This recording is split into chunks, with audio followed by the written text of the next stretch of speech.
Assalamualaikum warahmatullahi wabarakatuh. Perkenalkan, nama saya Putri Fajrina, NIM 1902617. Saya dari Universitas Malikus Saleh, Prodi Administrasi Bisnis. Nah, kali ini saya bakalan ngejelasin tentang apa sih itu kekuasaan dan politik dalam suatu organisasi. Nah, berikut adalah penjelasannya.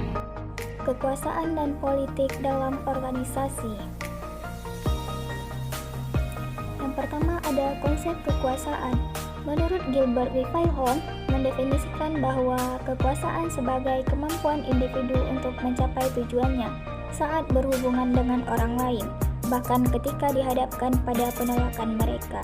Nah, jadi Rifai-Holm merinci sejumlah gagasan penting dalam penggunaan kekuasaan secara sistematik dengan menekankan bahwa kapasitas personal lah yang membuat pengguna kekuasaan bisa melakukan persaingan dengan orang lain.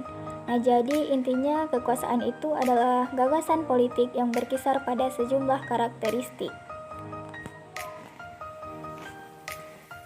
Selanjutnya yaitu sifat kekuasaan. Ada dua sifat kekuasaan. Yang pertama bersifat positif. Yang bersifat positif yaitu kekuasaan yang bersumber dari Tuhan, tidak menggunakan paksaan. Selanjutnya yaitu yang bersifat negatif. Nah, negatif di sini yaitu menggunakan sifat atau watak egois, arogan yang untuk mempengaruhi orang lain. Negatif di sini juga mengartikan bahwa kurang memiliki kecerdasan intelektual atau emosional. Selanjutnya yaitu karakter kekuasaan menurut Rifai-Holm. Yang pertama yaitu kekuasaan bersifat sengaja, karena meliputi kehendak bukan sekedar tindakan acak. Yang kedua yaitu kekuasaan adalah alat atau instrumen. Ia adalah alat guna mencapai tujuan.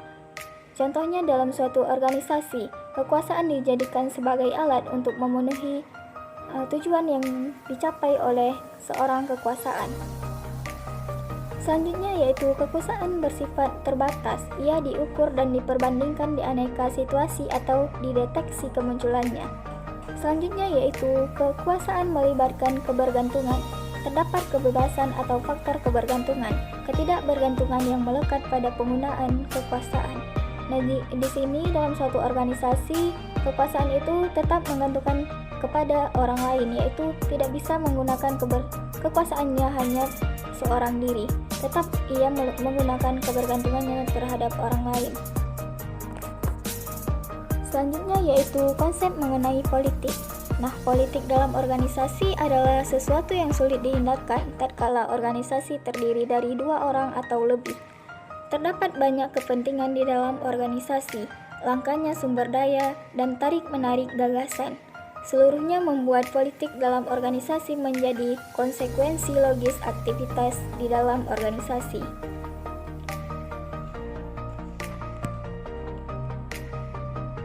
Bagi Robert Morgan, organisasi serupa dengan sistem politik.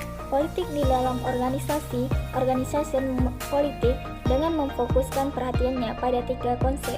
Yang pertama yaitu konsep interest atau kepentingan. Interest atau kepentingan adalah kecenderungan meraih sasaran, nilai, kehendak, harapan, dan kecenderungan lainnya yang membuat orang bertindak dengan satu cara ketimbang lainnya. Yang kedua yaitu konflik. Konflik adalah ketidaksesuaian antara harapan dan kenyataan. Yang ketiga yaitu kekuasaan. Kekuasaan adalah kemampuan untuk mempengaruhi orang lain atau pihak lain.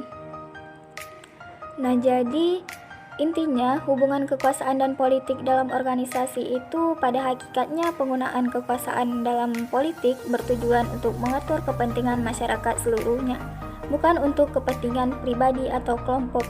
Politik dan kekuasaan dijalankan untuk menyeimbangkan kepentingan individu karyawan dan kepentingan manajer, serta kepentingan organisasi. Sekian presentasi dari saya. Mohon maaf apabila ada kekurangan. Terima kasih.